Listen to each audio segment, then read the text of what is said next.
Olá, que a bondade de Deus esteja sobre a sua vida. Vamos juntos meditar acerca do Natal e o seu real significado para nós e que devemos cultivar. Mas para isso eu quero ler alguns versos do Evangelho de João no primeiro capítulo, que nos diz o seguinte: no princípio era o Verbo, e o Verbo estava com Deus, e o Verbo era Deus. Ele estava no princípio com Deus. Todas as coisas foram feitas por intermédio dele, e sem ele, nada do que foi feito se fez. E o verso 14: e o Verbo se fez carne, e habitou entre nós, cheio de graça e de verdade. E vimos a sua glória, glória como do unigênito do Pai. O Natal, o que significa o Natal? Eu sei que na cabeça, talvez da maioria das pessoas, fica a ideia da confraternização, da troca de presentes, das festas. Mas nós precisamos trazer um sentido melhor, mais positivo, mais real, já que no Natal se comemora o nascimento de Jesus. O nascimento de Jesus, na teologia nós chamamos de a encarnação do Verbo. Lemos o trecho aqui do Evangelho de João, quando diz que no princípio era o Verbo, e o Verbo estava com Deus, e o Verbo era Deus. O Verbo, a palavra, esse termo diz respeito ao Filho de Deus, a Jesus Cristo. Esse texto fala da sua pré-existência, porque Jesus é Deus e ele, portanto, é eterno. Ele não foi criado. Então, antes da sua encarnação, antes do seu nascimento, ele existia. E o próprio texto diz que ele criou todas as coisas. E tudo que existe não foi feito a não ser por ele mesmo. Jesus, que é chamado de cabeça da criação. Então, meditemos nesse sentido, o nascimento de Jesus. As datas, elas são importantes quando nós as valorizamos. Então nós precisamos fazer desta data, ou dar a esta data, um sentido real, um sentido espiritual, um sentido em que nos leva a refletir, a meditar sobre a própria pessoa de Jesus e esse grande evento que é a sua encarnação. Por que ele fez isso? Porque ele nasceu um dia? Porque ele se encarnou? Na verdade, esse era um plano eterno, antes mesmo da criação do homem. É um plano eterno.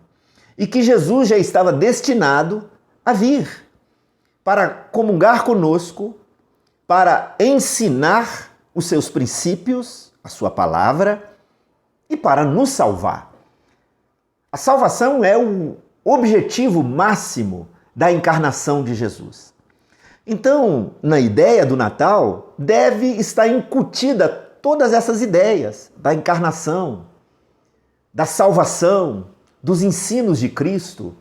E nós, como cristãos, nós devemos honrar a Cristo. É claro que essa honra é para a nossa vida, ela é devida sempre, todos os dias, a Jesus. Mas é muito bom quando se tem uma data em que vira o marco desse evento, o marco desse acontecimento.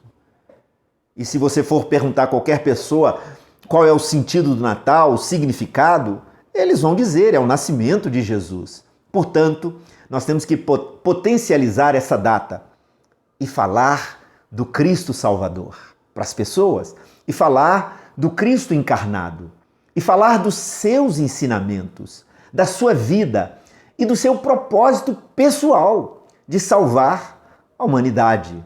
Nós precisamos, portanto, meditar e compartilhar desta máxima verdade para que todos meditemos em verdade, para que todos também possamos chegar à compreensão do objetivo de Jesus Cristo, que é a salvação. O texto nos diz que o Verbo se fez carne e habitou entre nós, cheio de graça e de verdade, e vimos a sua glória. É exatamente isso. Ele se encarnou, ele habitou entre nós, cheio de graça e de verdade. O que vem a ser cheio de graça e de verdade? Cheio de graça porque ele era a própria graça manifestada. Graça é tudo aquilo que Deus fez e faz para salvar o homem, para salvar o pecador. E significa, o termo graça, significa que ele doa essas bênçãos, sem cobrar absolutamente nada em troca. A salvação é de graça. Pela graça sois salvos mediante a fé. Isso não vem de vós, é dom de Deus. Então, cheio de graça, Jesus ele manifestou a graça plena. A graça de Deus sempre se manifestou. Mas em Jesus ela se manifesta plenamente. Era o total da graça de Deus sendo manifestada para a salvação. E cheio de verdade. Foi assim que ele se manifestou. Porque ele veio trazer a realidade do homem. Qual era a situação do homem de pecador e carente da salvação? E ele veio revelar o próprio Pai, revelar os seus ensinamentos e uma possível nova realidade de reconciliação e salvação através da sua própria obra. E é claro que o restante da sua vida, não só o nascimento, mas a sua vida, os seus ensinos, a sua obra, como por exemplo a sua morte, a sua ressurreição, a sua ascensão, tudo isso faz parte do plano salvador. Mas tudo iniciou com o seu nascimento. E por isso nós glorificamos a Deus por esta bênção grandiosa que Ele nos doou. Pense nisso e faça isso, esse sentido real, do seu Natal. Comemore isso e compartilhe também. Deus te abençoe, te ilumine e que esta graça e verdade esteja plenamente sobre a sua vida. Que Ele, o Salvador, te abençoe.